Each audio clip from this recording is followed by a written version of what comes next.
Oh happy sweet day，享受着感覺 with you。Hello， 隔咗咁耐，終於嚟到台中嘅第3、4日啦。咁第3日呢，我哋都係搭車出去呢個碼頭度嘅，咁就搭船去日月潭。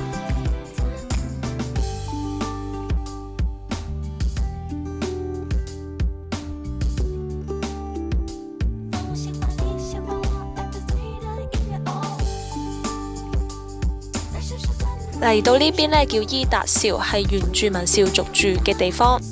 呢度會有啲小鋪可以睇啦，亦都有少少手信可以買嘅。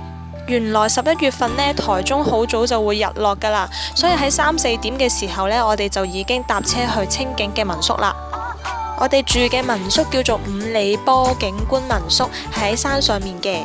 喺呢度望落去嘅景真係超靚啊，可以望到一層一層嘅山。我哋間屋有2層嘅，仲有一個好開揚嘅露台。夜晚嗰餐真係超豐富啊！打邊爐啦，然後每人都有1 set 咁樣嘅小食。好快嚟到第4日啦，我哋天未光呢，就去咗合歡山度睇日出。呢度有成海拔3000幾公尺㗎，太陽未出嚟之前呢，真係凍到手指都僵晒啊！睇完日出呢，我哋就返去民宿瞓一陣先嘅。呢間就係我哋住間房啦。喺民宿 check out 之後呢，我哋就去清境農場睇羊仔啦。入面有好大片嘅草原，風景真係好靚啊！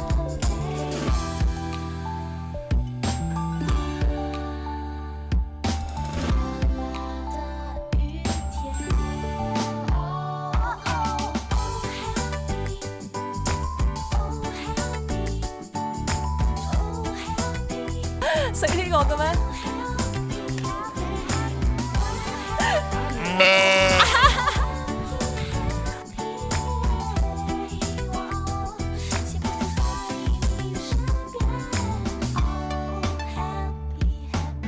呢隻羊呢，其實係踢緊個箱啊，等啲飼料跌出嚟，佢就可以食啦。幾分鐘呢，佢都重複緊呢個動作。跟住去咗小瑞士花園，咁呢度風景都幾靚嘅，但係其實冇乜嘢行㗎，所以如果趕時間呢，我覺得可以唔使嚟呢度嘅。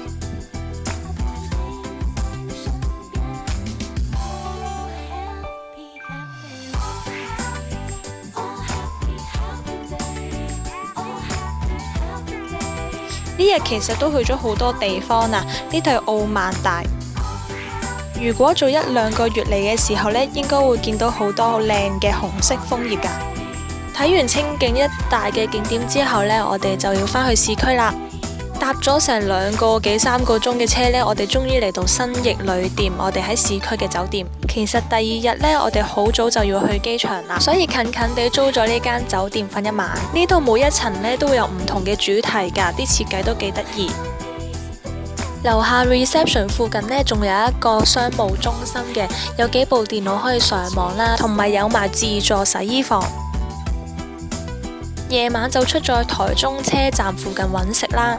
嚟到呢個熱門嘅景點公園眼科，佢好耐以前呢係一間私人嘅眼科醫院嚟嘅，咁而家就變咗係賣手信同埋食雪糕嘅地方啦。雖然已經比較夜啦，但係仲有好多人喺度買雪糕。我已經唔記得呢自己食咗啲咩味啦。不過呢度真係好多味可以揀啊，同埋佢哋啲名都好特別㗎。朱古力呢都有好多種喎。咁呢次台中包車遊嘅旅程就差唔多結束啦。咁我哋下條片再見啦，拜拜。